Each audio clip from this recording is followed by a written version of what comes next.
Alert from Google password required.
Test, test.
Hello, everyone. Welcome to SVVR Expo 2015.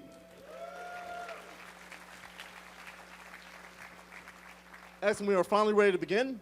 Sorry about the delays with registration. We've made do. For those of you that are not aware, 60-second pitches is going to be pushed into tomorrow so that we can stay on schedule today. So we're going to start with some opening remarks and get right into our keynote.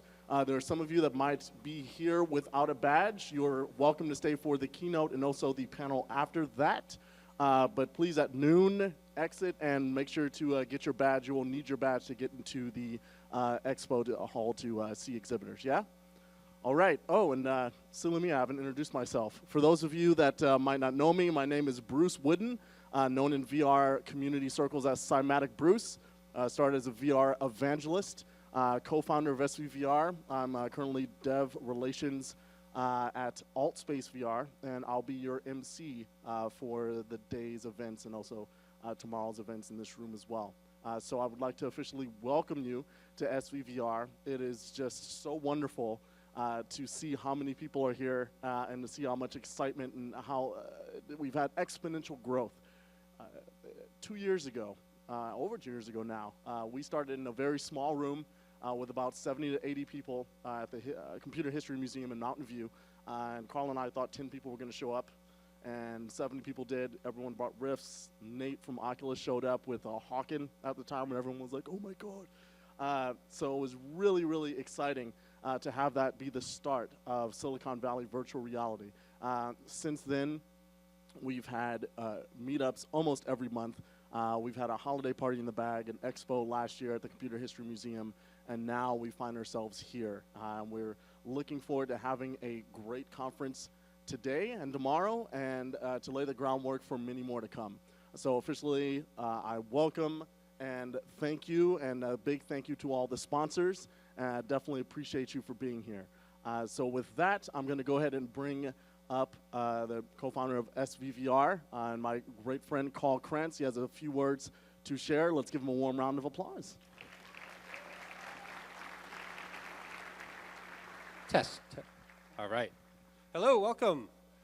How far have we come in just 2 years? This is amazing to just go from a meetup to San Jose Convention Center, a real convention center. Sometimes in VR, it feels like things are not moving fast enough. Like we want the future and we want it now. But I think it's really important to acknowledge how far we've come in such a short time. I mean, just a little over 2 years ago, VR seemed like an unattainable dream. Like it was far off in the future, like flying cars, and it was something that a lot of us just really wanted, but it was totally unattainable. And in 1 year ago, our conference, we had the DK1 was the hit of the show, which now is very sad. We had a couple HD units and like an HD upgrade kit, and that was like, whoa. 1080p. Yeah, it was amazing, right? In 1 year, from that to this, in the past year, VR, something has happened. VR got really good, really fast. I mean, the latest Crescent Bay and the Sony Morpheus and the Vive and even mobile VR, they got so good, so fast. I think for me, it was really brought home at Oculus Connect when I was standing outside the demo rooms and watching when just, hundreds of people were trying Crescent Bay for the first time. People were coming out in tears. They were coming out, they were like, I need a hug. It was like a seriously emotional event. And it was because suddenly this thing that we all dreamed of, we suddenly realized magic is possible. And it's happening in our lifetime. In our lifetime, we will have magic powers. We'll be able to go anywhere. We'll be able to do anything.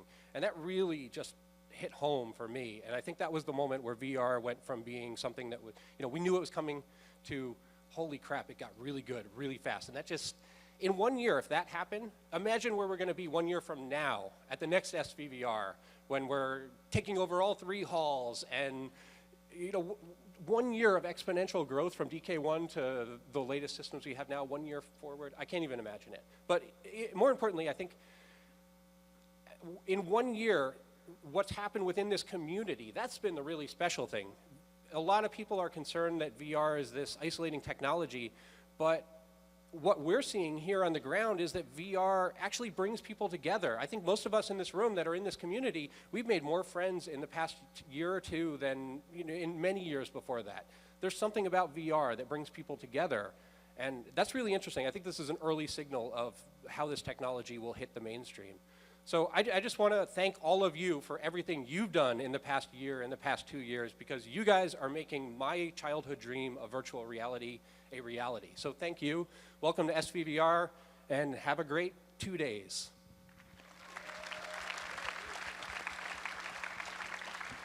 All right. I couldn't do it without this guy. All right. Excellent. And with that, we are going to get this started. We're going to start off with our keynote speakers. Going to be Matt Apfel from Samsung. So let's go ahead and give Matt a warm round of applause as he comes to the stage. Matt. Thank you. Thanks. Nice job. Good morning, everybody. It's great to be here. Great day for VR, right? I'm Matt Apfel, for those who don't know me. I lead creative content and strategy programming for our VR initiative here at Samsung. One of the things I wanted to talk about today was how great it is to be here, all these wonderful things you're going to see over the next couple of days. But before we did that, I wanted to talk about when Carl first asked me to do this keynote. I figured we'd have 20 or 30 people in the room, close friends of VR. We'd have some coffee, we'd have some donuts, and then we'd talk about the future for a couple of hours. Well, looking around this room, I realized that we have a few more friends than we thought, and that's a really great thing to see. As you'll see from the keynote, my topic today, or my theme, is the power of community. And I realize that that's a horrible corporate cliche. But in this case, it's actually true, and I want to talk about why. Much of what I'm going to say this morning is from Samsung's perspective, observations, things that we've observed, being one of many players in the space. But we can't do it alone. We're very aware of that. And if VR is really going to take off as a consumer behavior, if we're going to deliver on the storytelling premises and the power of immersive storytelling, all these different things that I think everybody in this room feels, we're going to have to do it as a community. So no matter what I say, no matter what we look at, this is not about one specific company, one specific entity, or one specific person. It's really going to take a collective effort to pull this off. So that's kind of the first ground rule. I wanted to start by showing one kind of defining image that for me, just me, crystallizes what I think the opportunity is and kind of where VR all began. Let's see if this thing works. Guys, any advance there? Back? There we go. So what is that? Anybody over 40 knows that's a GAF Viewmaster. It's not a Samsung prototype. It did not have 360 video. It did not have spatial audio, not much to be desired. But when you really think about it, jokes aside, this was a device that really, for me, was one of the first examples of VR, and let me explain why. It took a very traditional, kind of known form of media, the photograph, and it used technology. It was rough, but it used technology to really kind of advance the way you interacted with that photograph. And that's really important. We can split hairs over whether that's AR or whether that's VR, but I think the point is obvious. We're facing many of those same challenges today, right? We have games, we have video, we have applications, we have all these things that exist in the so-called linear world. And I think the number one challenge that we're facing is how we can take those experiences that the world already knows, much like the good old-fashioned Viewmaster, and how we can make them more immersive, more compelling, more dynamic in VR. So that's sort of what I always think about when I'm like, where did this all begin? What I wanted to do now, before we move on, is talk a little bit about how technology has advanced the cause. And thankfully, I think that we've seen this sort of tremendous improvement in this technology. So let's watch a quick video to show you how far we've come.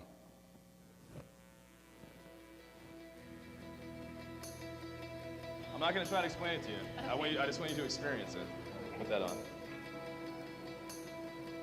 Oh, wow. Oh, snap. Holy Look up. moly.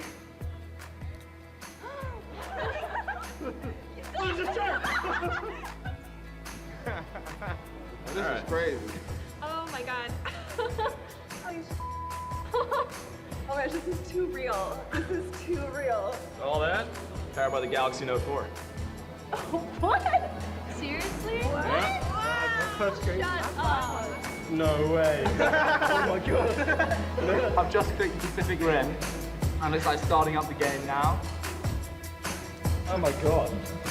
Oh my god. I just feel like I can touch it. You're really immersed in it. I want to do this every day. I've never experienced anything like this. Do I have to give these up now? Yeah, you can take them off.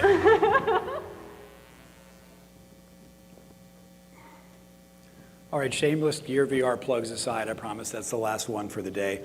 But I think the images from that video really are important, and they convey a couple of really crucial points that I want to make to you guys. First of all, those weren't actors. Those were folks having their first VR demo and their first experience.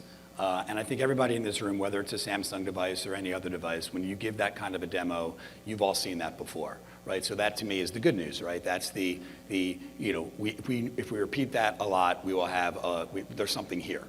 But that video also demonstrates our greatest challenge, and that's a pretty simple one. Forget about the rest of the world for a second. There are 300 million Americans that haven't had that demo. Right? So our challenge is to get out and make as much content as we can, whether it's games, whether it's apps, whether it's video, as a community, and to make sure that everybody who tries on that device has the exact same reaction that you saw in that video. That's a pretty monumental task, to be quite honest. But that, again, that reinforces what I was saying earlier about the community, that we can't do this from Samsung's point of view. We can't do this from only one app or one standard or one company out there with thought leaders. We really need to do this from a community point of view. So let's transition now, and I'll talk a bit about some of the high-level trends that we've seen as one of the early players in the space. So first thing, again, we talked about it ad nauseum already, but Samsung is not alone. We're seeing tremendous uptick in platforms, in studios, in app companies, all different players across this ecosystem, independent, large, or small, kind of going out and making content and looking into this, which is great. At the same time, we're seeing accelerating investment, right? It makes perfect sense. VC firms, private equity shops, brand holding companies, studios, even sports leagues are all looking at how we can invest in VR and how we can kind of build this ecosystem together. I think that's another very important proof point, and they go hand in hand. Another really important thing to think about is that it's an emerging ecosystem. We're not just talking about entertainment anymore. Entertainment might be the tip of the spear, but we're already seeing workflow companies and camera companies and folks that are doing things with industrial uses of VR. So while all the cool video we're making and all the cool games that are out there are probably getting the lion's share of the press and of the attention, I think the ecosystem is what's really going to make it into a platform. And so that's exciting to see as well. And then the fourth thing to talk about here is growing awareness. I think I read a stat a week ago that said in America about 50% of the consumers in America now feel that they're aware of VR, or at least they think they're aware of what VR is. So you can look at that, and to Carl's point earlier, you can say that's great news, right? Because 6 months ago or a year ago, VR as a consumer product didn't really exist. But you can also look at that as a big challenge, right? 50% of the people haven't or don't know what VR is. They haven't experienced it. They kind of read the stories and need to kind of have their hands held a little bit as they grow and they try to kind of learn and explore what this platform can do for them. So that's kind of a big look at the state of VR. Here's a bit of how it's trickled down to Gear VR. We have a hardware maker's dream in some respect, which is strong adoption and low returns, right? That's what we strive for as a device company. So far, there's been about 70 apps launched in the first 120 days, give or take a few days, give or take a few apps. I think that's a pretty good number, but it also illustrates that it's not easy to make content in VR, right? And that's one of the things that we're here to do today, and this week, really, to learn more about how we can make this at scale and how we can make that number 7,000, 7 million, et cetera, in the years to come, as Carl talked about. The emphasis so far is on games and video, but again, as I talked about earlier, that's the tip of the spear. We're really excited to see things like sports training apps coming into play. We're seeing medical devices, medical uses, a lot of B2B apps. So, just getting started on that, but it's great, and I want to emphasize that it's not just games and video that's going to make this an ecosystem. It really has to kind of build off of that consumer awareness. And then the final thing I want to talk about on this slide is that great content is driving sales. And I have a specific anecdote for that. So one of the things we launched with Kite, Lightning, and Lionsgate was an Insurgent piece. And we noticed not only a big uptick in use that day, but we actually noticed an uptick in sales that day. So what that taught us, again, it seems pretty obvious, but you can literally measure day-to-day activity when you have great content. And that's what we think is going to be the calling card, or whatever, the Trojan horse that gets people to try these devices. And that if the content is great, and if there's enough of it there, well, then people will stick with them and buy more of them, but more importantly, keep using them. How is this translated into Samsung's content efforts? I want to talk real quickly about a little bit about that. For those of you who don't know, we launched Milk VR as a companion service, a video service to go along with Gear VR. And it was a pretty simple equation, right? You can see that in the first bullet. Mobile plus video equals simple. Mobile plus video equals simple. We make phones, make a lot of phones. Everybody watches video, simple, right? That was really the thought process behind launching Milk VR. But it went a little deeper than that, obviously. We knew that if people bought a VR device, we wanted them not only to get excited about it, but we wanted them to come back to it. Come back to it every day, come back to it every week, come back to it every month, get your mind blown by really great, new, compelling content, whether we create it or anybody in this room creates it. So that was the premise behind launching Milk VR. We wanted to cultivate this daily VR viewing habit, which is super, super important. We don't want people to necessarily throw away their TVs. We're not telling them to put down their phones or don't use a tablet. We need people to adopt this as a consumer behavior and to come out and find new things to explore and experience every time they pick up a device. Again, whether it's our device or somebody else's. The positioning of the service is inside access to unexplored worlds. And I'll give you a couple of examples as to how we're bringing that to bear. It could be something like a courtside seat at an NBA game, which we did with the NBA. It could be going backstage or in the green room on Lip Sync Battle, which is the integration that we did with Spike.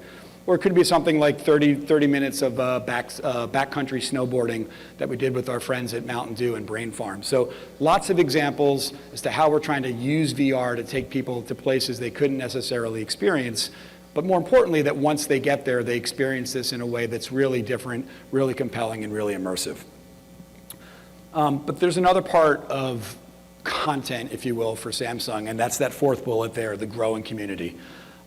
For us, one of the greatest things to see has been how many people have registered to distribute content with Milk VR. And I imagine the folks at Oculus are living this the same way with games, with apps, and with that platform as well. We've seen very quickly people getting better at storytelling. They're driving innovation. They're doing really compelling and interesting things. And I'm excited to talk to you about some of the things that Samsung's going to do to support them going forward. But first, I did want to show just a couple of quick examples. I know you can't demo in VR; it's a tragedy. But you got to listen to me talk about them, and then obviously watch them in the booth. So this first piece was Beer with a Grizzly Bear, and it's pretty clear. The title speaks volumes. What was great about this piece was that instead of just putting a camera down in Montana and turning on the camera and seeing what you got, the filmmakers here chose to introduce a couple of elements, right? The bear had very bad table manners, but you get a sense that it's not just a trip to Montana, something's going to happen here. Something's going to keep you compelled, as opposed to here's what the trees look like, or here's how blue the sky is today. Just a really nice way to take, I guess, what I would call unscripted or reality TV, if you will, but make it into something fun and compelling. Plus comedy, it had some in that. Second piece I want to talk about is something called fractal zoom, and we think this has real potential because it's kind of reinventing what a music video can be, right? It's not just the animation and the way that the headset or the VR experience can kind of navigate you through these odd, interesting, compelling shapes. It's that the creators took it and put it to great music. So we think that rather than going out and necessarily shooting a lot of people, rock stars and artists on stage, there might be a really interesting way to kind of marry animation and music to make, again, what is a VR music video? Every piece of this ecosystem is being thought out, and this is something that we hadn't seen before. The last piece is something called 1157, and this is a frightening horror film. Trust me, our engineering guys in Dallas have seen every possible video. They are the most jaded folks in the world, sorry guys. Even they were emailing me about how terrifying this is. And what I love about it, again, getting back to that GAF Viewmaster piece, right? This is a very traditional type of storytelling. It's the horror movie, it's the slasher flick. But what the filmmakers here did was they were able to use 360 to have the action unfold around you. They had spatial audio to make you feel like there were different things happening. They took this, again, very staid, very kind of traditional form of storytelling and showed how it can be much enhanced and much improved with 360. So we're very excited to do more of that, although I don't know if I'll be able to handle 60 minutes. It was really a great piece. So these three examples are showing kind of independent content that's already out there, right? This is stuff that, frankly, we didn't necessarily expect we'd get. We certainly didn't know how much volume and quality we'd get, but I think the answer is high for both. And so our challenge is, how do we help people out there? How do we help this community do more of that? How do we really turn the independent content community loose? And I'm happy to announce a couple of big initiatives today. So the first thing that we're going to be doing is, in the coming weeks, we're going to be launching a branded community channel inside of Milk VR. And obviously, you're going to see films like the ones I just highlighted, but our hope is that this is going to become a sustained, ongoing effort to really bring you the best storytelling out there, coming from as many different sources as possible, not just from things that Samsung or our partners think are great ideas. Super, super important initiative for us, and we would love to replicate that with apps, with games and services. But again, we started with mobile video because that's the place where we are right now. But we're not just going to highlight and showcase the films. I think it's really important to talk about the challenges and the rewards and how we're going to ignite that community. This is going to be an ongoing effort. We're going to have brands coming into it. We're going to have A-list talent. We're going to have VR mentors, the best in the world at what they do. There's going to be real challenges and calls to action for people to not only make video, but to monetize it and to get real feedback and real rewards for doing so.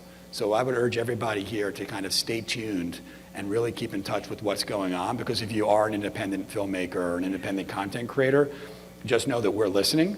and that going forward, this is going to become a really, really important piece of what we're doing.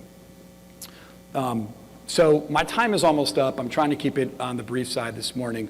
But before we wrap, I wanted to, I started off with that ViewMaster that kind of showed where I think VR began. I wanted to wrap up with an image that would show where I think VR can go, or VR can take us. That's a photo of my mom. She's 83 years old. That was her first demo, probably 2.5 months ago. And, going into this thing, I was actually kind of nervous. This is a woman who didn't have TV until she was 15. She still uses a gateway PC, that's right. And I mean, I literally, would she understand it? Would she look up? Would she look down? Would her hair catch on fire? I had no idea. So I just went for it and gave her the rig and said, check it out. So she starts watching the video, and after about 15, 20 seconds, you see that reaction, just like the video I showed, right? She's looking around, smiling, and then she just starts laughing and giggling, just like all these other demos. And again, she's 83 years old and not what you would call a technology expert. Anyway, she put down the device, and I said, well, what'd you think? And she said, wow, this is really, really great. I never have to drive to the movies again. And before I could even say anything, she said, now when are you going to get Game of Thrones? So, it shows that even, it doesn't matter how old you are, you're never too old to see the future, is what I think when I see that image. But when I see everybody out here in this room, and the people that are even not in the room but thinking about VR, I realize that we are building that future, right? That we're doing it one game, one app, one experience at a time. We're off to a good start, but if I have one kind of challenge or charge to this group as part of this keynote, it's let's keep going, right? Let's get better at everything we're doing. Let's improve, but most importantly, let's do it together. Thank you.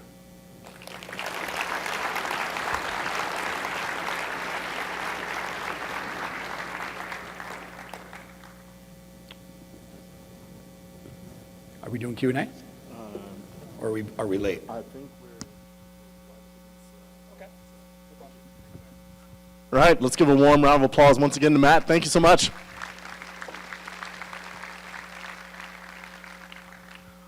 All right, moving right along. We are going to get into our next panel. It should be rather exciting. It's about the rise of consumer VR, and it is star-studded. We have Palmer Luckey from Oculus VR. Some of you know who that is. Amir Rubin from 6ins. Clay Baver from Google, Nicholas DiCarlo from Samsung, and it'll be moderated by Ben Lang, executive editor of Road to VR. So we're going to be discussing, or these panelists will be discussing the rise of consumer VR, and I'm sure Ben is always great with the juicy pushing questions, so I expect a lot out of that. It's going to be great. So as we get our panelists up and get that set up, we're probably going to just have a little bit of setup time in between, so the panel is due to start at 11. I just want to kind of put a few reminders out there. So for those of you that have not got your badges, if you came in here without a badge, don't forget to go back to registration desk at noon. Some of you might not have caught the email. There's an after party, SVVR after party sponsored by Altspace. That is at AFK Gamer Lounge, which is on Santa Clara. It's walking. I would definitely suggest you walk. There's a U2 concert tonight, evidently. And parking is going to be ridiculous tonight. So if you're planning to go to after party, please walk. And if you have your badge, you will be granted access to that after party. So no worries if you didn't catch the Eventbrite or anything like that. So there we go. After this panel, we'll have a break in this room, but there'll be a few workshops that you'll definitely want to take a look. In room 212, there's a Leap Motion workshop, building natural VR interactions with Leap Motion. And in room 211, there's a workshop called the Fast Path to Presence, Unity's free Oculus integration. So developers or curious parties, if you are interested in either of those, definitely check those out. Those will be going on during the 12 p.m. to 2 p.m. break. That'll be happening in this room. And then at 2 p.m., we're going to have a talk by Joe Ludwig from Valve called Open VR and You. So that should be very exciting as well. Without further ado, we're going to get things ready for our next panel. So hang tight. We'll be starting in just a couple minutes. Thank you very much.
Hello, hello, hello. Once again, SVVR 2015. How's it going out there?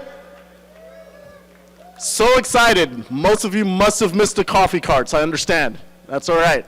All right, if we can have everyone come, settle down, get in the seats. We're going to get the next panel started. This is going to be an exciting one about the rise of consumer VR. So let's have our panelists and moderator just come on out. Let's everyone give them a warm round of applause as they come to the stage.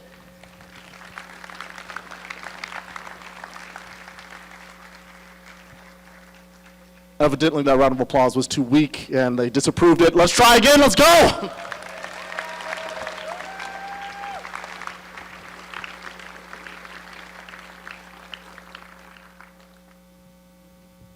Hello, hello. Welcome to the first panel of what is sure to be a very exciting SVVR. Looking out here. Wow. It is this light. Totally amazing. It is totally amazing how much I can see the VR community has grown merely from the difference between SVVR last year and this year. Sorry, getting a little feedback. I can't see how it's growing at all.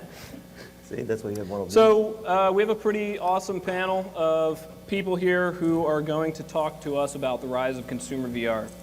So we've all been talking about how consumer VR is coming, but there's now a bunch of really exciting targets on the board for some of the biggest hardware, that'll be launching anytime soon. This is some of the world's most advanced VR technology, and it's coming to consumers soon. And a lot of the people in the room are responsible for this, and a lot of the people on the panel here. And I'm going to introduce those folks. First, we have Clay Bravor, who is the Vice President of Product Management at Google, where he leads VR and apps, and joined Google in 2005, has been involved with a number of projects across the company, including Search, AdWords, and AdMob. We have Amir Rubin, who is the CEO of 6 Sense, and he has over 20 years of experience developing products in the fields of simulation, video games, virtual reality, and motion tracking. We have Palmer Luckey next to me here, who is the original founder and designer of the Oculus Rift.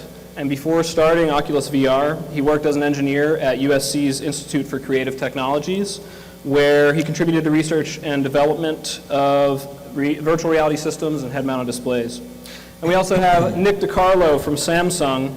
Nick is the Vice President of Products and Virtual Reality, and he's leading Samsung's VR efforts in the United States across channels, hardware, services, sales, and partnerships. And so with consumer VR really ramping up to this takeoff point, I want to understand, to start from you guys, what will be that moment where you felt that your work that you've contributed to has actually made consumer VR exist? So to give you an example of what I'm talking about, for me, consumer VR will be here when my friends who know very little about VR, they're just kind of general technology users, when they can go to a store, buy a headset, plug it into their computer, put it on, and we can play poker when we are spread out across the entire country. For me, that is like consumer VR is here. So I want to get an idea of where is that benchmark? What is that moment or experience for you guys? And Palmer, if you go ahead. I don't know if I'd see it that far out, where for people to say that consumer VR is here. I don't know if you have to have people who are non-gamers, mainstream type people all doing things like playing poker socially. I mean, there's lots of consumer products that only target this small audience, and they do that for the lifespan of the entire company. Virtual reality, obviously, I think we all want it to become bigger, to go to a bigger audience, to provide a bigger audience so that developers can make more money, so they can pay their bills. But I think that as soon as there's products on the market that let people spend money on content, that let them buy a headset, use it at home, and start, buying things, I think that is my low benchmark for consumer virtual reality kind of being here, because up till now, up till the last couple of years, that's never really been the case. For me, it all started as a reality. I mean, I felt we are here when Samsung came to us back in, I would say almost 2 years ago, with their 3D printed head mount with an S4 and basically saying to us, just try and you'll see what we are working on. And when we saw that, it was, for me, a clear message that, you know, VR is here. It took a year later, and they released, you know, the first Note 4 with the first Gear VR, together with the Oculus tech. And from that point on, I'm looking at what they're doing. I'm looking at what Google is doing with the first cardboard coming out and introducing it to the masses, and then, you know, the things that I'm looking forward from Google coming forward, you know, in the next few years. I'm basically saying every mobile phone from Note 4 going forward is a VR-enabled phone. Talking to Verizon, talking to AT&T, I asked them straight out, meeting them 3 weeks ago in New York in a big event, you know, what will it take for you to give these head mounts for free? The headsets, and they're saying, you know, we just need VR to be popular. We need some killer apps, and we'll definitely, if this helps us to sign people for a 2-year contract, you know, we'll never stop it. And therefore, I'm looking at VR is here, and specifically to answer your use case. If you go back outside to the Sixth Sense booth, and you'll see we have 3 players enjoying a lightsaber experience. One is shooting with a blaster, another one is defending with a lightsaber, and another one is spectating the experience of all. Social VR is here. Mobile is going to make it accessible to to hundreds of millions of consumers in the next, you know, couple of years. And therefore, I think it's time for everybody to accept that VR is a medium that is going to take a significant part of the overall digital media pie. All yours. Yeah, I mean, I think that just to build on what Amir and Palmer said, if you think about it, the technology works. It works awesome. And now it's just like sort of consumer acquisition things like distribution and awareness. And apps, we've got, you know, paid apps. The JAM results are, you know, overwhelming number of applications submitted to that. So it's really, really close. It's just more about awareness and distribution, I feel, at this point. I guess I feel a little bit differently. I don't think there's going to be one line in the sand where we all say, oh my God, okay, consumer VR is here. I think it's, but we'll likely be on the other side of it when we see some intersection of, I think, ease of use. I mean, the thing needs to be easy to set up and use. A normal person, like not one of us, needs to be able to set it up and use it. It's got to be very high quality. And then the content's got to be there to bring you back, to give you a reason, you know, to put these weird goggles on your face. And so I think, I don't know what the outward sign of those 3 things intersecting exactly will be, but I kind of think we'll know it when we see it. And then for me personally, you know, my goal, my college roommate studied sociology and religion and lives in North Carolina, and VR is about as far from the top of his mind as anything. And so I have my own kind of personal benchmark when he's got something that we all build and uses it. That'll be another moment. But I think that's further out. And I think, as Palmer says, we're not that far from the intersection of those first 3 things. Just going back to what Clay just said, I have a personal goal. Some of you might have heard it, and it really comes down to my wife. The moment I see my wife willingly putting the headset on, we made it. All of us made it. Just for the record, that's already happened. I've got a great wife, and she, you know. We'll all have been successful in that. By Amir's benchmark, we're already there. And at least in my household. I just need your roommate's address. That could be arranged. That would be good. That would be good. I would like that. So that actually gives us a really nice segue into my next question. This was touched on in the keynote that we just heard earlier. The demonstrative power of VR is like incredible. You can put someone into a VR headset who's never tried it before, and they can come out and say, this is the coolest thing I've ever seen. I've never seen anything like this before. When can I buy it? But the challenge is actually doing that. So everybody in this room is likely to have had that moment and maybe even introduced other people to that. But there's this kind of fundamental issue with how do you scale that so that everybody has a chance to see this. In the world of video games, you can go to a Best Buy and you can play the latest game on a little kiosk there on a console. Do you guys think that in-store VR demonstrations is going to be crucial to the adoption of these products? I can take that because that's exactly what we are doing now. We just announced 3 weeks ago a partnership with a company called Sapien Nitro. Sapien Nitro is a company that created or built approximately 30% of the world e-commerce. And the reason we did that is that we are looking forward to handle exactly that problem, the problem of getting consumers introduced in location base, in the retail space, to VR. And when I say retail space, I'm looking at solving problems for Home Depot, REI, typical brands that have an issue with telling the story of the brand, telling the story of the products and how to use the products, and helping, Samsung, a different side of Samsung, not the Nick's side, but the appliances, such a boring product, but still, there's a lot of issues that you need to know about it before you Wash your clothes automatically. Yeah, come on. I know, and my wife actually liked that product. But for me, it's solving problems and enabling all these location-based or brick-and-mortar retailers to get VR, which is a better way to train. We've been doing training in VR for over 7 years now. And training for welding, training for operating crane, handling hazardous material. We have developers in all those and actually applications, products out in the market. And my point is, we'll put these kiosks out at all these retailers, at all these locations, and that's the way people will realize VR is really a better way to interact with digital media from every aspect of life, not just entertainment.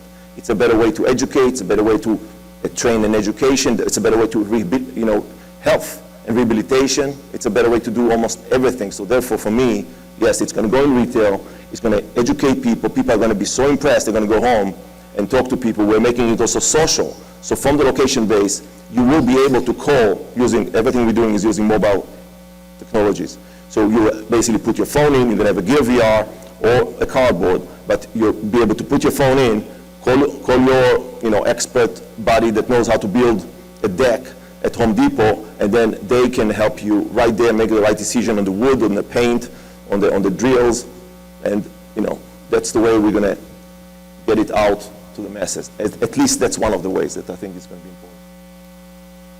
Yeah, I mean, we put Gear VR at CES, Upload, Sundance. Verizon put it at the Super Bowl. We put it at the NBA All-Star Game. We put it at South by Southwest for 10 days.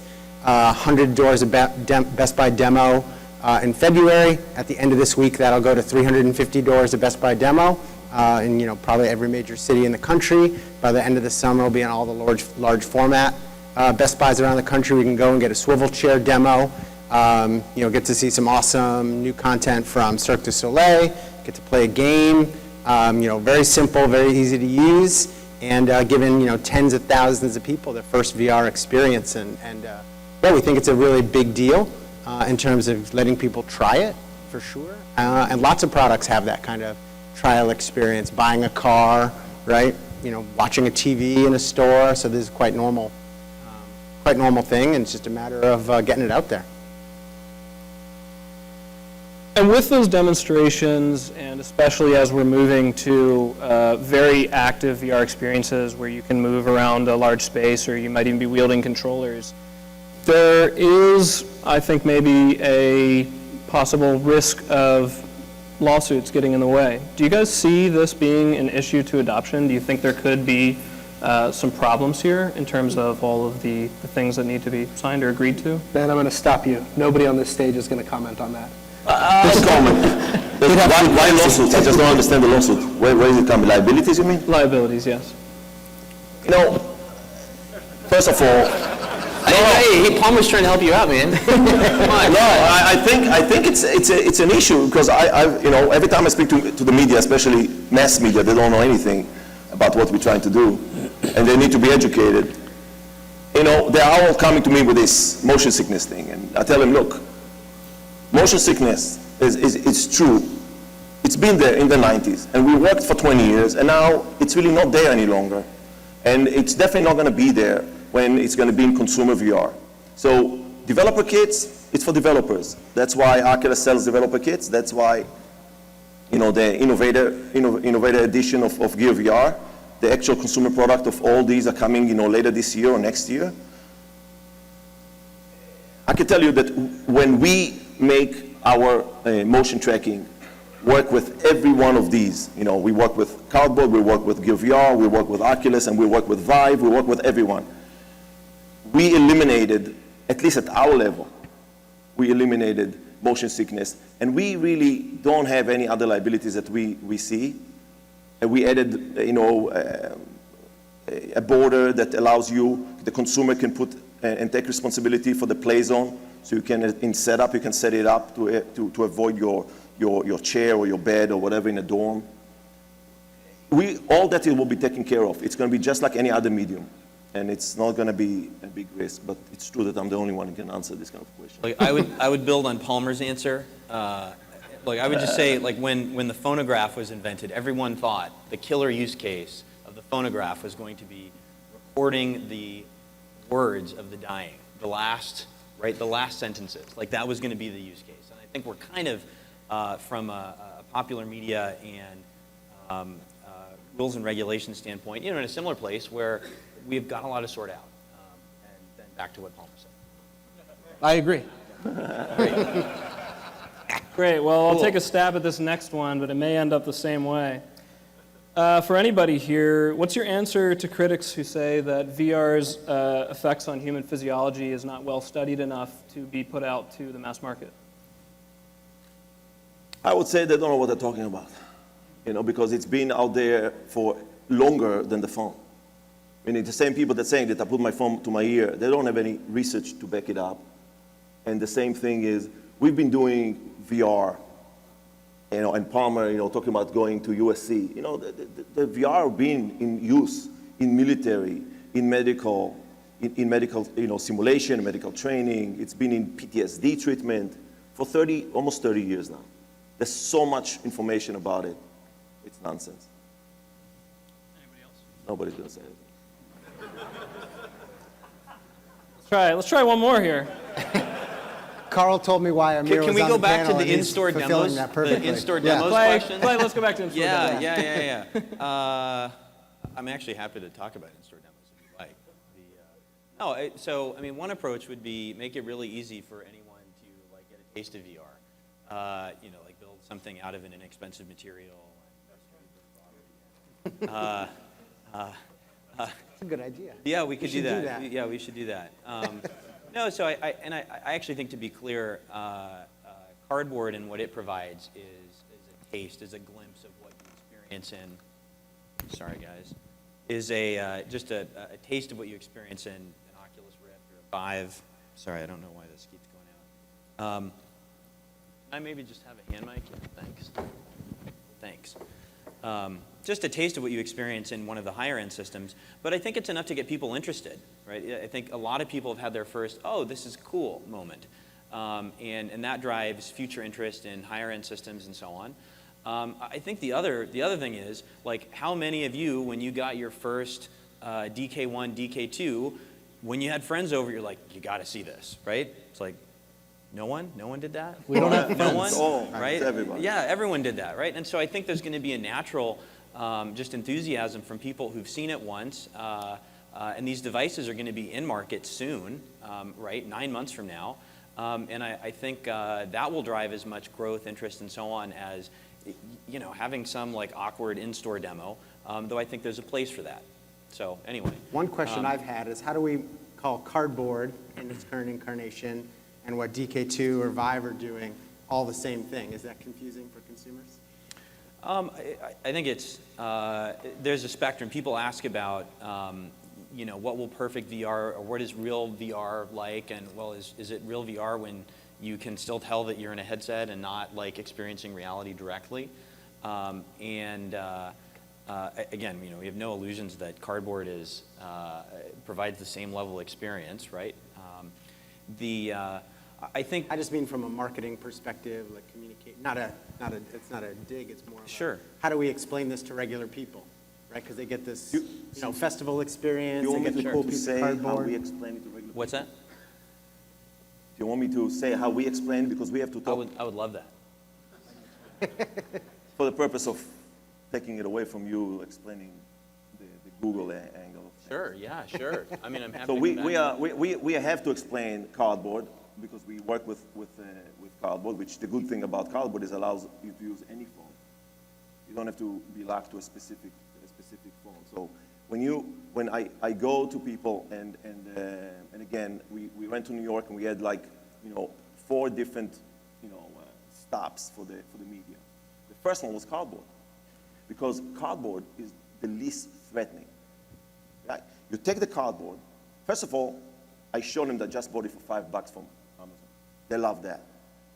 They take it, they put it on, and they see the experience. You're running in the streets. They immediately realize, okay, VR is something different than what we imagined. They don't, especially for those that never ever experienced anything like it. It is an icebreaker. For me, for a developer, for all your platforms, it's an icebreaker.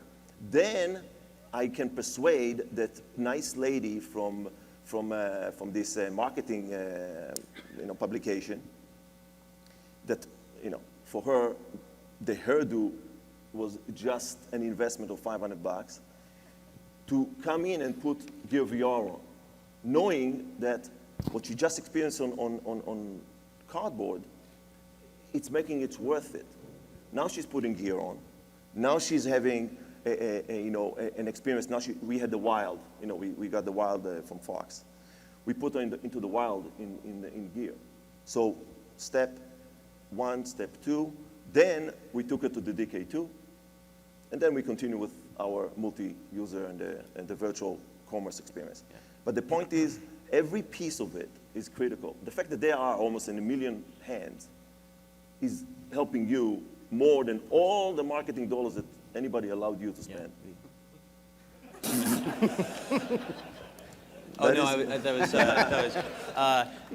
Thank you, Amir. I mean, we've been focused on making VR, a taste of VR, accessible to anyone, easy, approachable, and so on. And in fact, we made a lot of very conscious decisions early on with cardboard about the actual design of it.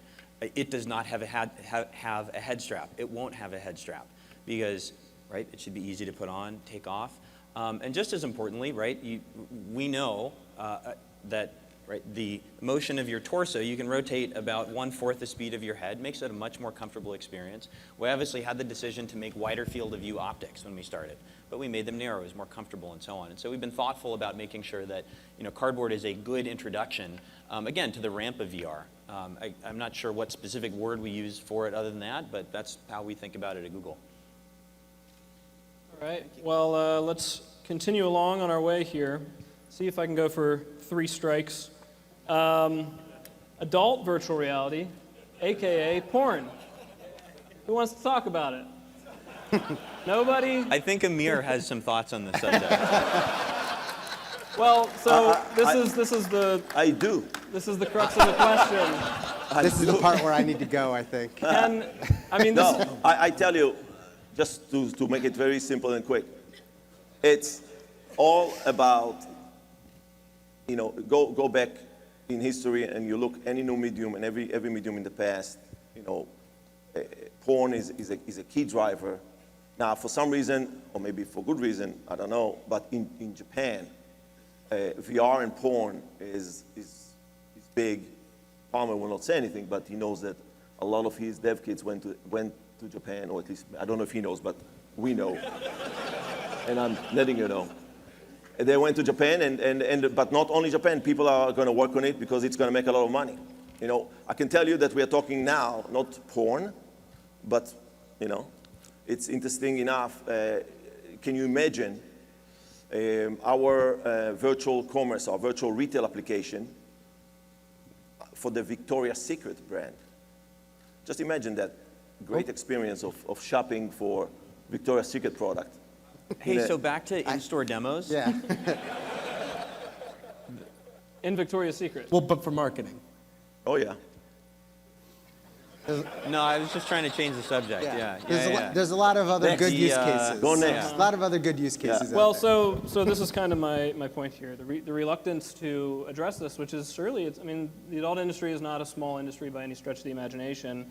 Do you think it's potentially a mistake to, I mean, is it just out of necessity that big brands can't necessarily be associated with that industry that you have to leave it behind, or does it not actually have value in your minds?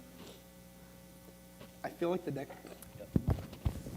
next question you're going to ask is like, can you guys give us a list of patents and trademarks you may be infringing on? There's a progression here. I'm scared of the next question. Right, yeah. All right. I see actually, yeah. Let's keep it going then. So something to think about. These guys Ben, aren't going to do it. Somebody else should. When are you going to move from Philadelphia? Oh boy. I'll put that website up soon so you guys can get an answer to that question. All right. So when it comes to performance for VR applications, if you consider the smartphone, let's say, somebody doesn't optimize their just normal smartphone app for one phone over another, and somebody downloads it and they play it, and it runs slowly, it loads slowly. It's not a good user experience. But when it comes to VR, those same mistakes go from just something that's not fun to something that can actually be dizzying and nauseating, and it's not a fun experience by any stretch of the imagination. Do you think that it's necessary to have some minimum bar of performance to make sure that people who are getting their first demos aren't experiencing something that actually makes them sick and turns them off for the rest of, they never want to buy one? I think we're beyond the point of turning people off to the point of never wanting to try it again. Like maybe a year or 2 or 3, it was a much more fragile environment where virtual reality was new enough that you could potentially turn enough people off to really hurt the industry. At this point, I think it's very likely that people will just write it off as a very bad virtual reality experience, and it may take them longer to seek out better virtual reality. They may not have immediate interest, but in the long run, for the long-term future of virtual reality, I think we are largely past that mark where you have to worry about killing, people's interest forever. Yeah, and I think one of the smart things that Oculus and Samsung have done, the kind of comfort index in the Gear VR apps, right? It gives you an immediate read on what kind of experience you're going to have, and I think there's an even kind of lower level bar that you can set to make sure that frame rate and so on is performing. You have a good experience. I think ultimately you need to give developers the tools to measure and understand how their apps are performing, and also educate developers about the importance of not dropping frames and maintaining 60 frames per second and not freezing head tracking and all of the things that you just have to get right. And one of the things I find very exciting about forums like this is it's an opportunity to kind of train up the world on this, share learnings and so on. And I think it's kind of on all of us to help the world get better at developing these applications. We're not there yet. So as we're approaching the launch of this stuff, we have some obvious use cases. We have social, we have gaming, there's video. What do you guys see that is a really cool potential use case that's just not receiving all that much attention as we kind of lead up to a big launch, if any? I think the use cases are, it's very focused on entertainment right now. It's of course right now, because of the current generation of hardware, we are on mobile again, specifically mobile. We are focused on movies and 360 video type experiences. Obviously, both Oculus and the Vive are focusing on gaming, on their desktop applications. But I look at we just crossed 16,000 to 16,100 developers that downloaded and working with us and told us what is the application they're working on, not the application, the specific category, the industry. And I can tell you less than 20% are entertainment. The majority, actually not the majority, but over 35%, it's in education and training. The next category is health, digital health. People are developing applications that I think are going to revolutionize healthcare with VR. I think that what I've seen people are doing for autism, if you saw, I have goosebumps right now when I think about what this is going to do to autism education, personalization of treatment for kids with any kind of behavior issues. And that's just the beginning. I think you have education, training, you got healthcare. These are the applications. I recommend all of you to find a guy called Walter Greenleaf, which is probably speaking in one of the panels. He's my advisor to everything to do with digital health. And he's been doing it for over 25 years with Stanford. And he is by far going to be the one that's going to lead the best advancements in VR use. Yeah, I mean, from my perspective, the enterprise applications, enterprise simulation, I think that all of these devices are disruptive, low-cost simulation technologies that can, destroy what's going on now in the enterprise simulation space. And there's a huge opportunity to change how people work and learn and all those things. The second, I think that Palmer's friend, Shari from Sundance, right, was really a pioneer in the VR filmmaking. That's such a huge medium and it's going to be really, really interesting for a long time. And then the third one, which I don't think gets very much attention, although I like to say it in these forums, hoping somebody smarter than me comes up with it, is it's sort of like the Instagram, Twitter, like an application or a service that is native to the platform that it was born from, and you can't really imagine it on a different platform. Those types of solutions for VR where it's like, oh, this is what you use VR for. Like camera phone, 10 years until Instagram showed up. Now it's like, oh, that's what you use a camera phone for. I got it. Okay, cool. And so that's what I'm hoping for, out of this community as this scales up. I'm going to be contrarian. I'm going to say that there are very few applications where virtual reality isn't getting attention. Like to say, where are things not getting enough attention? Things like PTSD treatment, autism treatment, mental health treatment, enterprise, simulation, military, medical. I'd say they're all getting tons of attention. It's not, there's no media blackout on these things. And in fact, I think they're probably getting more media attention than they would even, I want to say deserve, but I guess than they would normally warrant just on the size of their market. I mean, you could dominate the entire medical virtual reality market. There's a lot of dollars in it, but there's not going to be a lot of companies, especially with the current regulatory environment and how these kinds of treatments go out there. There's going to be a couple players making a ton of money, but it's not going to be a lot of headsets. It's not going to be a lot of developers. That pie is going to be a decent pie split between a few people, probably led by people in the medical industry who already know how to navigate that crazy regulatory environment. Same thing for enterprise, same thing largely for military simulation. Despite that, it gets a ton of attention, more so than the entertainment and I'd say education fits in here too.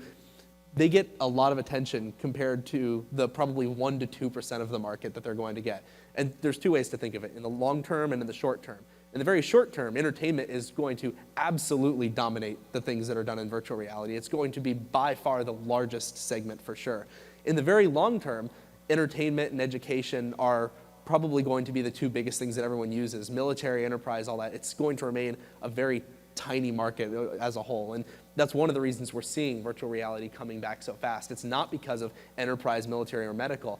If those industries were enough to drive virtual reality or be a significant part of the industry, they could have driven the technological advances themselves. But that's not what we're seeing.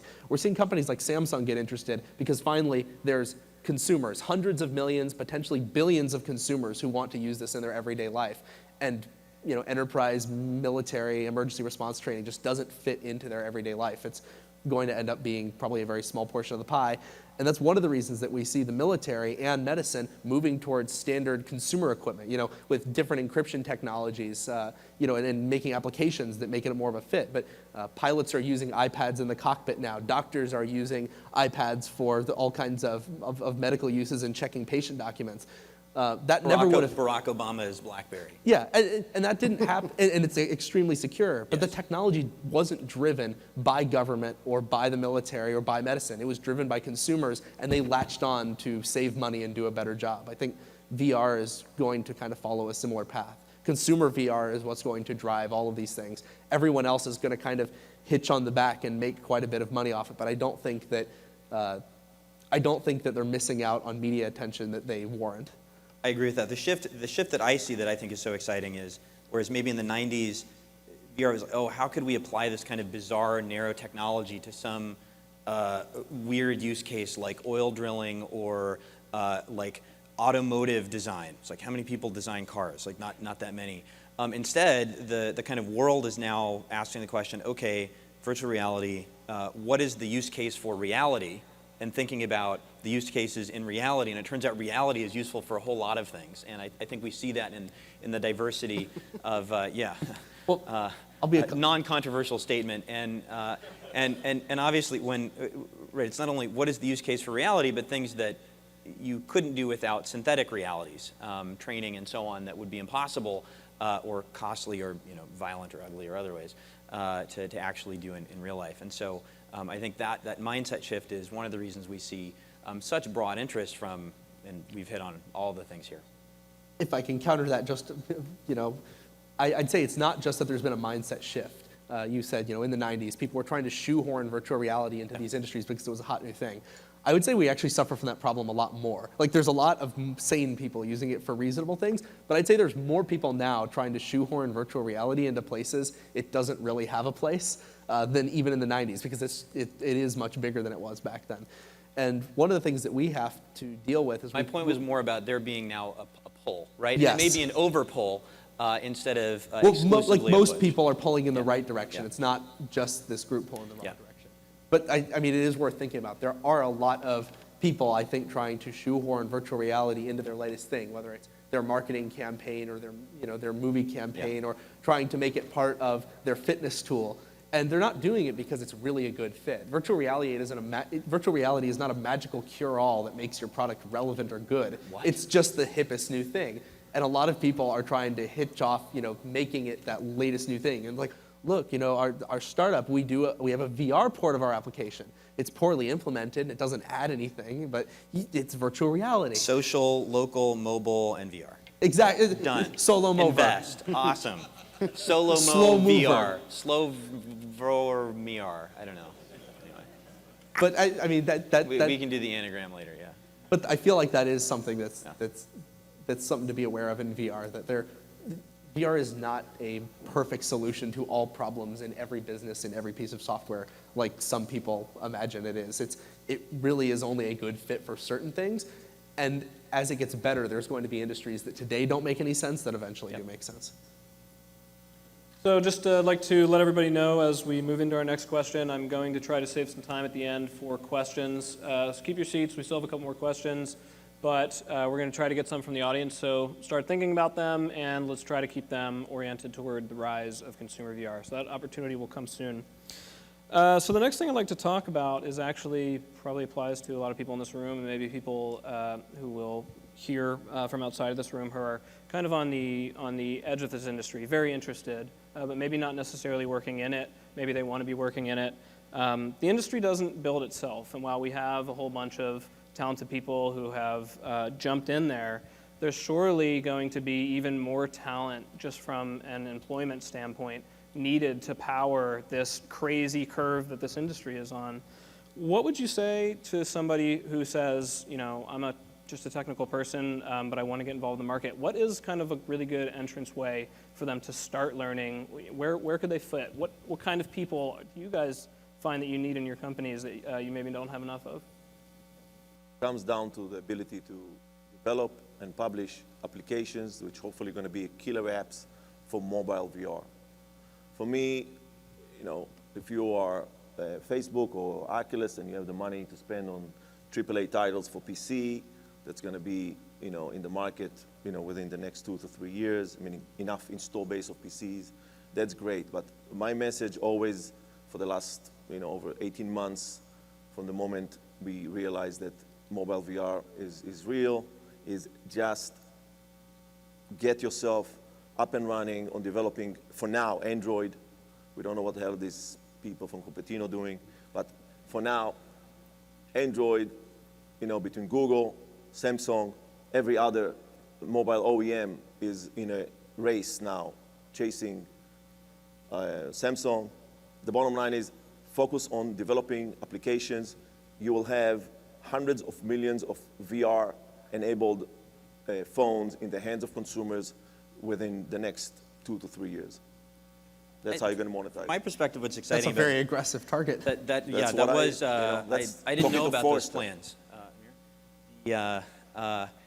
What's exciting about VR for me is, I think for the last kind of 10 years, a lot of what happened, the rise of tech companies, internet companies, is you're going to go study computer science if you wanted to participate in the core of that.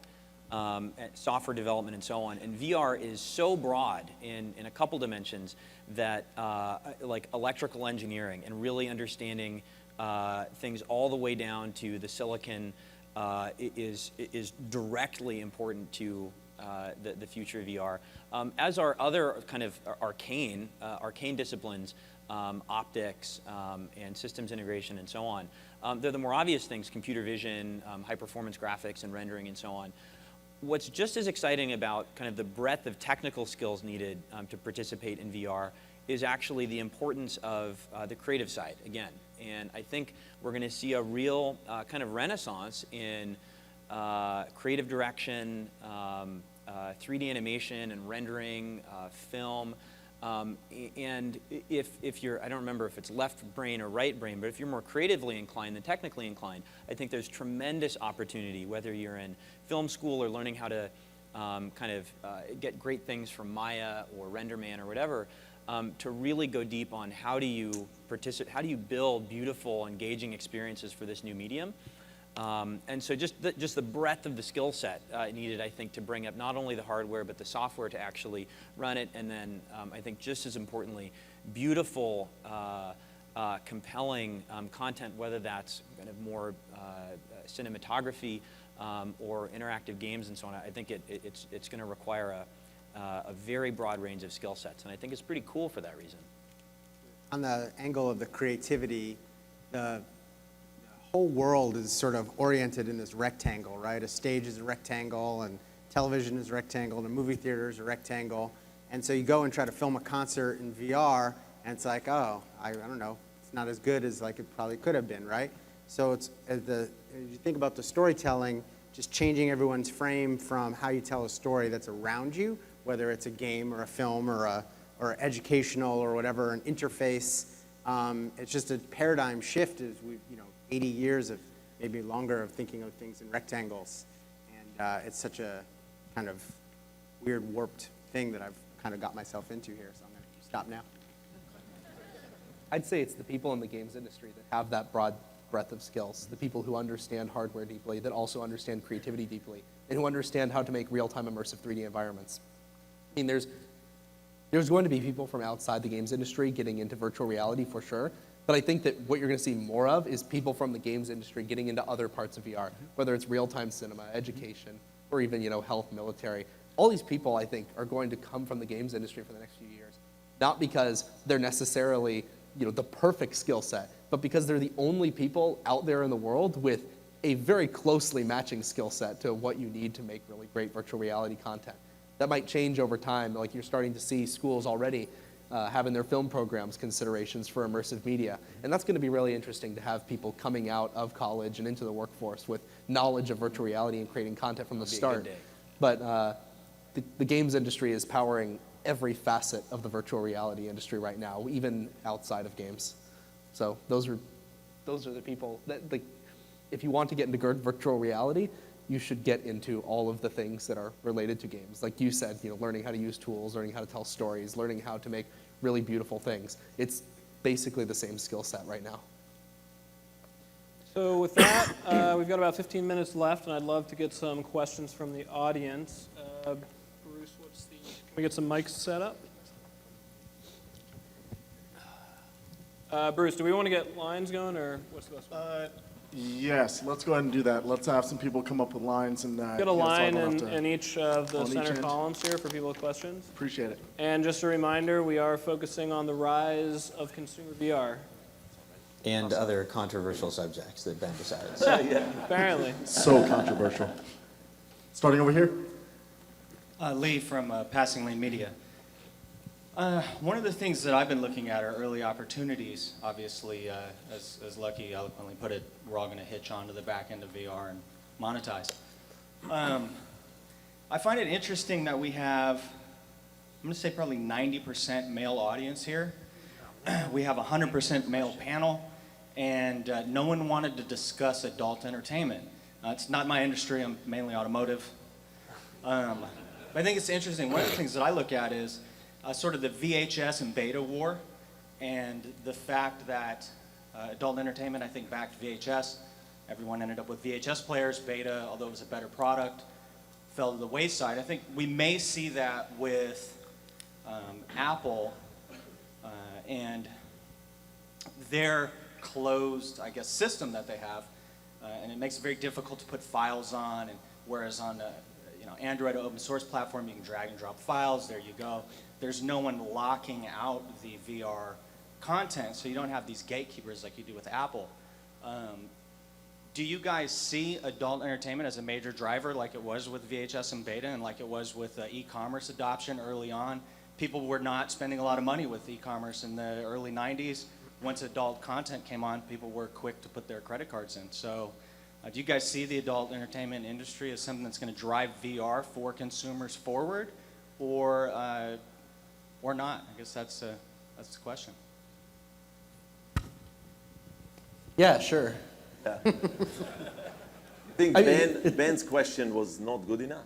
It's also worth noting that the VHS and Betamax example isn't bulletproof. People often bring it up, but then they forget the much more recent example of HD DVD versus Blu-ray.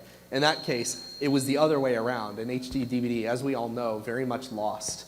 That's not to say that, that's not to say that it's necessarily an argument for one way or the other, but it's not necessarily apparent that strong support by the standard providers for a particular kind of entertainment is critical to the success of that technology.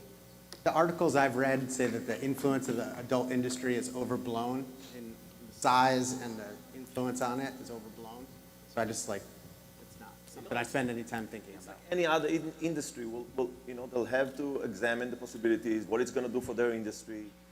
And if it's good for them, they're going to make money. Of course, they're going to come into it. But let's not talk about it too much. It's enough. All right, let's go to our next question. Over here. Okay, I thought he was going to ask it, but then he went in a different direction. 90% men, 100% white men up on the stage. This is a brand new industry with an opportunity not to look like every other industry. And I think I heard from you, Palmer, something that worries me, which is if the gaming industry is going to take this over, the gaming industry has had a terrible track record in terms of diversity, a terrible track record in terms of treating women equally. It's really been a disaster. And to the point that the gentleman from Google made, if you guys actually want to make good, compelling content in this space, it has to be content that's for everybody, and it's not going to be engineers. It's not going to be people who are good with polygons. It's going to be storytellers, or we won't buy the headsets. So each of you have companies that either you own or work for. Are you guys making attempts to actually diversify your workforce, diversify your creatives, and not look like the same old bunch of white guys? I emphatically agree with the spirit of the question. I emphatically agree with the spirit of the question, and I agree, and I am but one person from our team, and not everyone looks like me, and I think it's going to be incredibly important to bring something meaningful to the world, and by the world I mean everyone, right? To bring something that everyone finds value in, that resonates with everyone, to have a very diverse group of people bringing that technology and those experiences to bear. That's certainly our goal at Google, and I'd be shocked if it wasn't the goal of the others up here as well.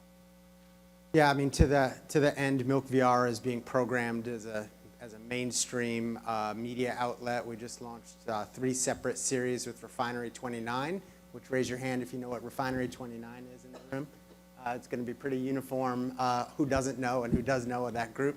And so we're trying really hard to make a user experience that's easy, content that appeals to different groups of people, and think of things just beyond the sort of typical sort of young male gamer world that is very natural and obviously desirable for VR as an emerging medium, but is not the only market. We are fully focused on enabling, for commercial reasons, to enable content to be focused on women. And the main reason is that women makes most of the decisions, what people buy at home, what families buy. And whether it's buying entertainment products, or even buying specifically for families, buying education, or just buying, like e-commerce. And what we've done, we specifically teamed with a company. We were talking to both Omnicom and Publicis, which is the two largest advertising companies in the world. And then Publicis gave us a creative director, which is their creative director that runs VR. And Seppi and Nitro, again, one of the largest advertising companies in the world, you know, she is a brilliant storyteller, and she is, without a doubt, a woman. And she is, without a doubt, focused on telling stories about fashion and telling stories and stories about family and telling stories about brands. And she believes, and specifically the whole Seppi and Nitro team believe, all the way up to the new owners of the company with Publicis, that there is a unique opportunity in telling stories and telling stories to their consumers and their consumers, you know, to their clients' consumers, and that is the majority of those are women. To give a non-fashion example, the producer of our NBA Keys to the Game show is named Nancy Bennett from 2-Bit Circus. She's one of the best filmmakers out there, so hopefully she gets some work off of that plug. Nancy. It's also worth noting that this isn't a short-term problem. I mean, it's easy to say, oh, you know, we support diversity. Yes, we want to have more women, or, you know, more of any group in the virtual reality industry. But I do stand by what I said, where virtual reality is going to be driven largely by the games industry, not because of the attitude of the games industry or because of the people they hire. The reality is that most people with the skills required to make real-time 3D environments and to make compelling stories are in that games industry. A lot of whether you see it as a positive or a negative, a lot of that character is going to come into the virtual reality industry. If we want more people in the VR industry, I think there's a big opportunity as it expands to more people than just gamers. But when I said, you know, that it's based on the games industry, it doesn't mean that that's the content that's going to come out of it. I think that, you know, and if you're a good creative and you're in the games industry, you can make content for any market. It doesn't have to be for, you know, young white gamer guys. It can be for anybody. But the industry also isn't going to change overnight. If there's a certain composition, especially if it's dominated by that, you know, by that group, it's going to be very difficult to achieve real balance without, you know, trying to solve the core of the problem and looking at it in a more long-term way. And building on what Amir says, I think that it's going to be, a lot of it is going to be market-driven. Women are going to want to use virtual reality too. It's not going to be just a thing for men. And while there might be a lot more men in the games industry right now, as virtual reality expands, it's natural that there will be content that appeal to both genders or to women or to any other group, because that's going to be the way to make money. Yeah, but we must do some serious kind of division between, you know, and you have desktop VR and you have mobile VR. I agree with Palmer on the desktop VR. It is going to be gaming. Only gamers will be willing to spend the kind of money it takes to buy those PCs. That's actually not what I'm saying at all. No, I didn't say I didn't say that's what you're saying. I'm saying that's what I'm saying. But I'm going with you. But you said, as Palmer said. On the fact that, as Palmer said, on the gaming. Now, gaming, desktop VR will be driven, in my belief is strictly from gamers. I believe there's other applications, but the majority will be gamers and gaming developer. And for me, in mobile, you look at who uses, even who plays games on mobile devices, it comes down to there's a very big percentage, if not equal percentage, women use entertainment on mobile devices. But again, you go and look at what VR is enabling. I think women, both for development and development of content and applications and across all industries, I believe in mobile VR, gaming will be less than 20%. And I put interactive, which is what's going to actually make VR successful, an interactive medium. It's all going to be in mobile, and it's all going to be across the board. Every application, every industry can benefit from VR. Thanks, Mayor. Let's go to our next question over here. So to follow up on an earlier question, I guess this is the adult side of the room, whether you feel comfortable acknowledging it or not, VR porn is being made, and it is definitely awesome. So do you think the industry is going to continue to passively allow it, or do you expect that VR leaders are going to start actively blocking adult content on VR systems? The Rift is an open platform. We don't control what software can run on it.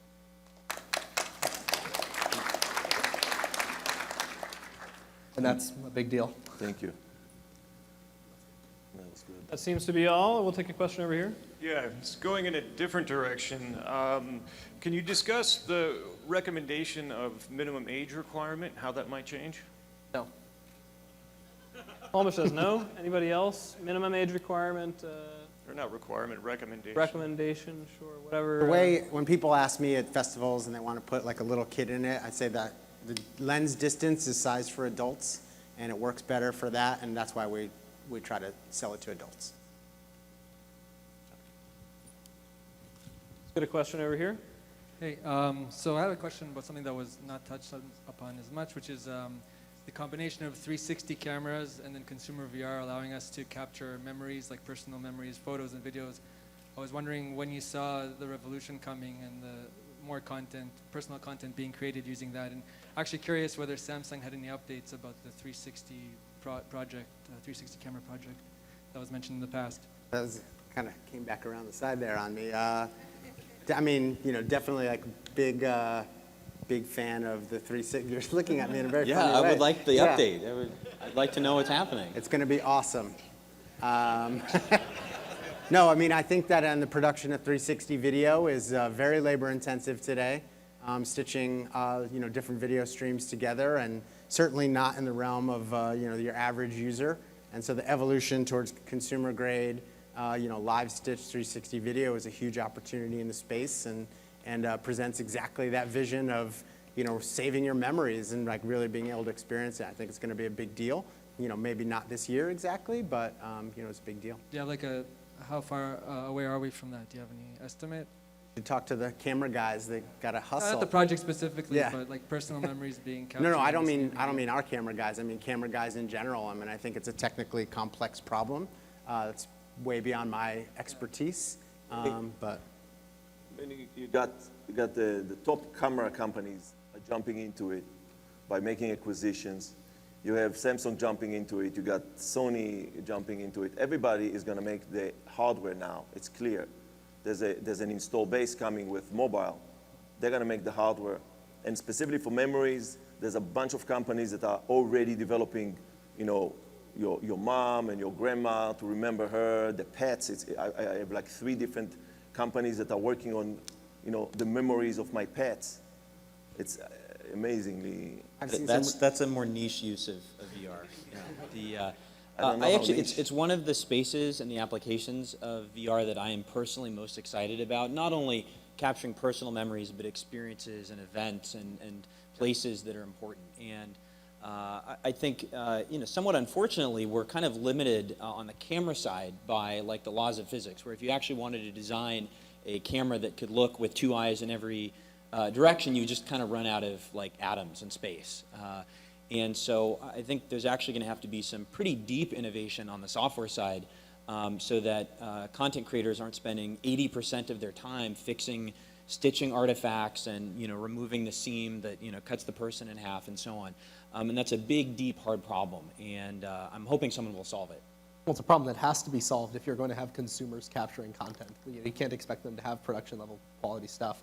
So you're going to need to have something that can actually, rather than just, you know, capture a bunch of pictures and present them as a stereo feed to the eyes and let your brain work it out. You need to actually have hardware that can understand the environment, what the depth is, and properly capture it and then recreate it. And then another side little note related to that is I think it's going to be interesting once we have proper 360-degree 3D capture technology to see what that does to our perception of other forms of media, like capturing events with pictures or videos. If you look back, you know, a few decades, it's really interesting to see things where we don't have videos of a lot of different events because people just didn't have video. You only had it of important events first, and then you had it available to everybody. And if you go back even further, there's things we don't have pictures of, or, you know, but the first pictures were of important things, important people, important events. I think it's going to follow a similar trend in virtual reality, where first you're going to have important events, you know, like sporting events or, you know, speeches. This panel. I mean, this panel, yeah. Anybody capturing this in 360 out there? But those, I mean, like, not necessarily a great example, but like Facebook's F8 conference, they had a 360-degree capture system set up and streaming that in real time. That's where we're going to see this technology first, and then eventually it's going to go to the people, and it's going to become accessible to people to capture their own personal memories. I look forward to a future, maybe a few decades from now, where we look back and say, God, until the 2020s, we like didn't have any immersive captures. Like it's all just pictures and videos. No, I think we'll it's hard to actually understand what it was like to be alive back then. We'll look back on the last 10 years, and until we have that device, the kind of memory capture device, as this time where, oh my God, it's like we lost out on capturing a birthday party or that special event or that moment in history, and I don't know when it'll be. What's that? The Super Bowl. The Super Bowl, right? The Olympics. But I think just as importantly, something personal and important, a wedding, something like that, and we'll feel kind of like we feel now when something important wasn't caught on video or film. This sense of, oh man, I wish we'd fully captured it. So totally agree. Yeah, I look forward to that day when we're there. I think unfortunately, in part because of the laws of physics, we're a few years away, at least for the truly consumer grade integrated product. So ready to lament? You're ready to what? Lament. Oh no, I know. I am really ready to lament. Hey guys, I'm really sorry for everybody in line, but we are out of time. Let's give our panelists a round of applause here. Okay. Thanks for joining us, guys. Thank you.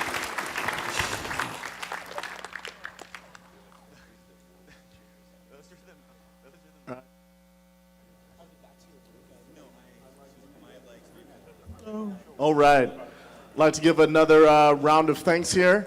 If we can, all right, thank you. We have our panelists go off the stage. Want to carry on conversations? Let's let folks get off the stage first, please, before we bombard them with questions and mob them. Very good.